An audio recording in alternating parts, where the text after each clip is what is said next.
He's part of the Deadbeats of Comedy tour. He tours all over the South. He's got comedy going on every Friday night at the Big Easy Tavern over here at the Days Inn. Welcome to the stage with a huge round of applause, Bubbs, everybody!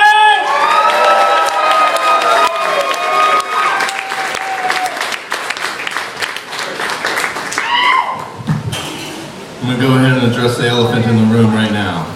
I know what you're all thinking. When the hell did Posehn start doing meth? I'm a totally different guy. They say that if you hold a conch shell up to your ear, that you can hear the ocean. It's a very beautiful thing. But here's a little known fact for you that you might not know. If you hold a sea cucumber up to your ear, you can hear your grandparents fucking.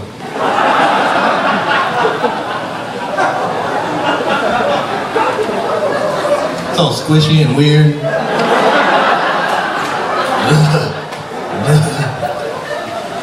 Let's go ahead and get all the current events out of the way. We'll go ahead and wrap that up in 1 minute. I want to congratulate Nelson Mandela for defeating Paul Walker for the SEC championship.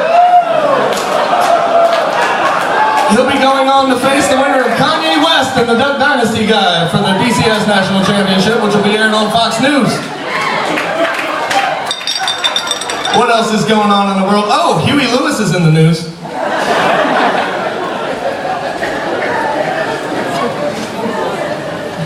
Let's be friends. Let me tell you a little bit about myself. I'm not going to lie to you. I'm going to be perfectly honest. My penis is absolutely huge. In Japan. Big celebrity over there. Does commercials for energy drinks and shit. It's big, right? Also, I'm very much into anal sex. Yes, it is right. I love it. I love anal. But I think you might get me wrong. I'm not talking about putting my wiener in a butthole. Okay, that shit's gross. I just like to nitpick and complain the entire time because nothing's ever up to my standards. It's like, oh, this really is terrible. No, I'm gonna finish, but I mean, you really should consider taking a shower at least twice a week. Jesus Christ. And do your kegels. What is this? It's like an Ethiopian running through a coal mine. I'm not hitting any sides. God, fuck.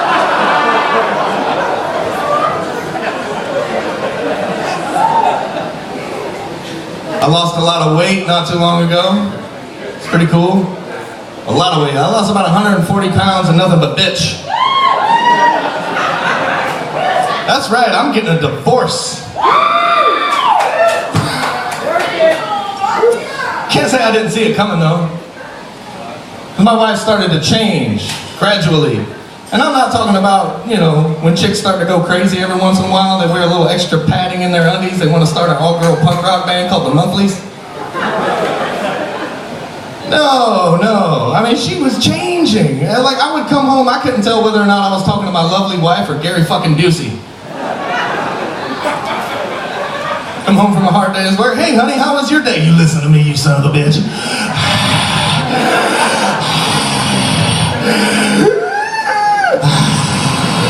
In 6 out of 7 past lives, I was 100% Cherokee Indian. I will fucking scalp you, reach inside your body, and pull out your endocrine system.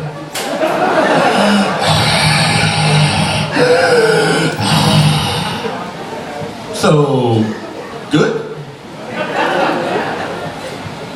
Left me kind of in a fucked up situation though, because I'm now in my early 30s and I have to start dating again after a decade.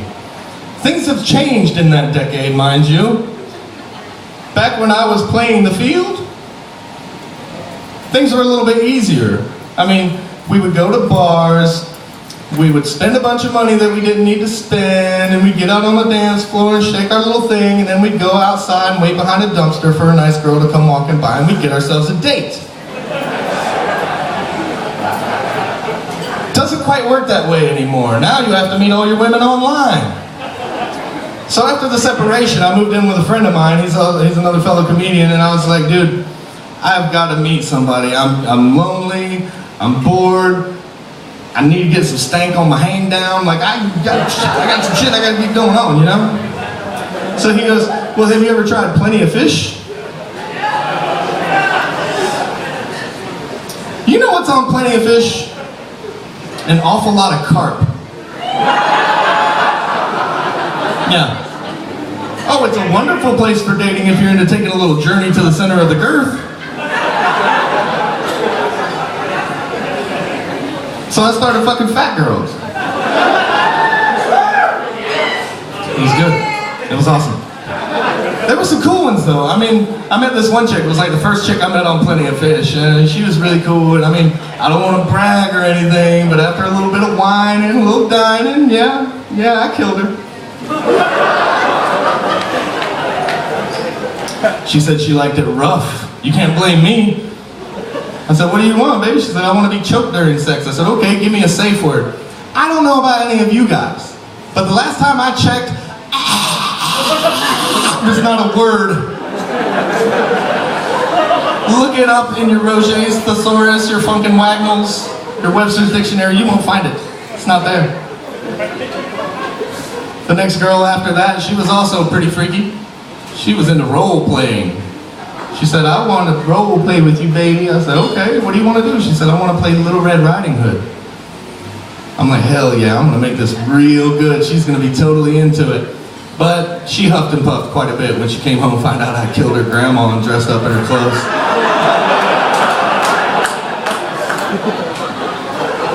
I don't think that's what she was aiming for. You can also meet some fantastic women on Craigslist. Nice, innocent, casual encounter. The best thing about the casual encounters in Craigslist is because they appeal to me directly. Because all the chicks in there are looking for a dude that's D&D free.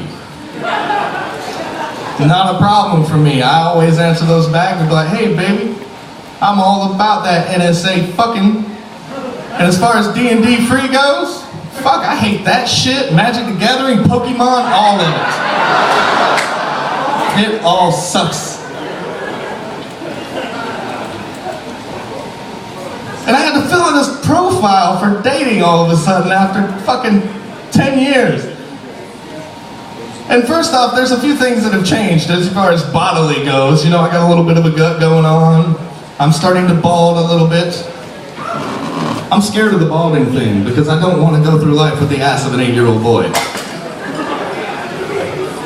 So I have to fill out this profile, and I'm sitting there typing, and it's just like, what do I put here? What's going to make me sound appealing? It's just like, okay, 32-year-old man with 2 children looks for a girl to sit at home with said children while he traverses the country from bar to bar, drinking Pabst Blue Ribbon and telling dick jokes. You think that'd be a pretty hot ticket, right? Pretty hot shit? No, not one fucking hint on Christian Mingle. Not one Christian Mingle. You guys familiar with that? Here's the thing, you guys. God's choice for you is on Christian Mingle. Piss on whatever you want. Because God's choice for you is on Christian Mingle. But, much like religion, you still have to sort through profile to profile to find the one that's right for you. And in the end, it's just a bunch of bullshit created by a bunch of assholes that want to ruin everything you believe in. And that is why I don't like rodeo clowns.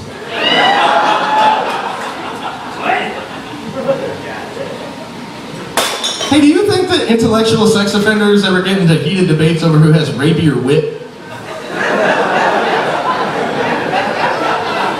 Am I the only one that thinks about that? Do you think they stopped selling pet rocks back in the 70s when one of them finally flipped out and attacked a toddler? Yeah, they put that rock to sleep. So when they started, filling homes with pit bulls instead of pet rocks. They're much safer. Hey fellas, have you guys ever been masturbating and you obviously many of us probably have. Think about this, when you shake a man's hand, that's the hand he holds his dick with. I just life trolled all of you. Y'all are gonna be doing that weird elbow thing, like, what's up, homie?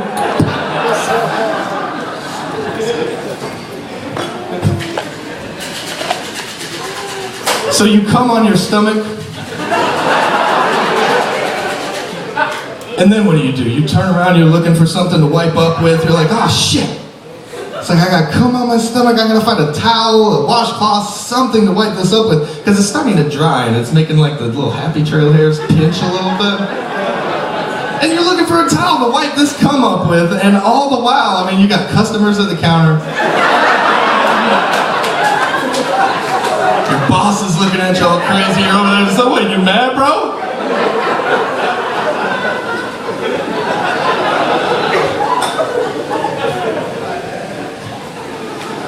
So I have 2 kids that I was left with this wife. And this will be the last bit I tell you guys tonight before I bring up Brian fucking Posehn. Just testing for good measure. So I have 2 kids. And the best thing about being a father, especially of boys, is that I get to teach them really cool life lessons, like how not to shit your pants. And that's a pretty important thing. Because my youngest, he's just out of toddlerdom. And it took him a while to grasp that whole potty training thing. And like normally it's not that interesting a story when you're talking about potty training your kids, but this is a good one. So I'm off in my little office, you know, sitting on the computer, jerking off to pictures of my friends' girlfriends on Facebook, things like that. Regular Tuesday around the old Harris compound. And my oldest son comes running in there, he's like, Daddy, Daddy, Daddy, Daddy, Daddy, Daddy, Daddy! You gotta see this! Max went poo! I'm like, oh, okay. I'm gonna go see what he's got there. So, I'm expecting like this little tiny nugget of truth. No. This is like a fucking episode of Monster Quest. Okay? Like, I go in the bathroom and there's this thing crawling out of the bowl, staring at me. Like, to give you an idea of the schematics of this thing, it was about as big around as a king-size baby Ruth and as long as a Charleston chew. It had a name. I felt bad for its family when I went to flush it down the toilet. But I go to hit the handle and the 7-year-old comes running in there and he goes, Daddy, wait! I said, what? He goes, don't flush that down yet. I said, why? He goes, well, duh, because I want to pee on it first. Now, I'm going to take you back, fellas. I'm going to take you back. I'm going to pull some memories out of you, okay? Because now we're all adults. We walk into a public restroom, we see something like that, it's some asshole's indiscriminate leavings, and we go, ooh, a floater!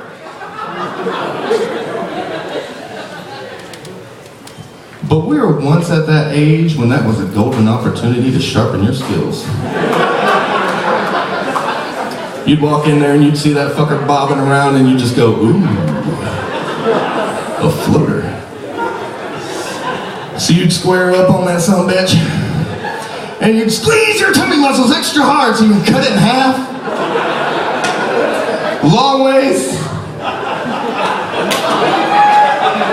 You got an older brother or a friend over for a sleepover, it's like, dude, get up on this floater. You got one guy on this side, one guy on this side. All of a sudden it's like the lumberjack games on ESPN4 in the middle of the night.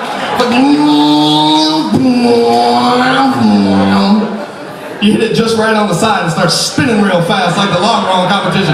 You hear the Benny Hill music cueing. Hey guys, I'm Bubbs Harris. I'm from here in Pensacola. Check me out on Facebook. Check out the Deadbeats of Comedy.